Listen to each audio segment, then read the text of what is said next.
So guys, um, na muku barka da lokacin. So a cikin wannan bidiyon na yau ne zan nuna muku yadda za ku yi withdrawing asset ɗinku, ƙila dalanku, naku daga wani exchanger. Dukkan procedures ɗaya ne in har kana amfani da centralized exchange kenan, ƙila su Bybit ko KuCoin, dukkan procedures ɗaya ne. So abin da zaka bi shine zaka shigo nan in kana amfani da Bybit, ga wani waje nan saka my assets ɗin nan ƙasa haka. Daga nan haka in ka zo kai clicking, so ga wani wajen da aka saka withdraw daga nan haka sai kai clicking inda aka saka withdraw din nan. So in kai clicking inda aka saka withdraw din nan, bai ya dan yi loading.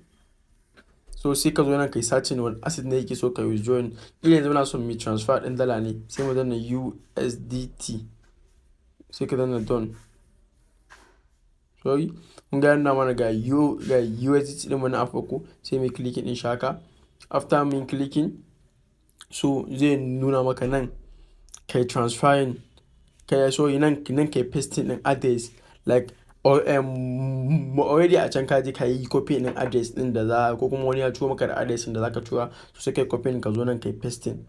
In kai pasting a nan wajen, sai nan sai ka zaɓa wani network ne, dole zai maka indication din network din. Misali in TRC20 ne zai ga maka wannan wallet address na TRC20 ne, in na ton ne, in na BSC ne, in na arbitrage ne, duk in ya nuna maka misali yanzu zai ce maka wannan wallet address na TRC20 ne, sai ka zo kai click din network chain din nan ka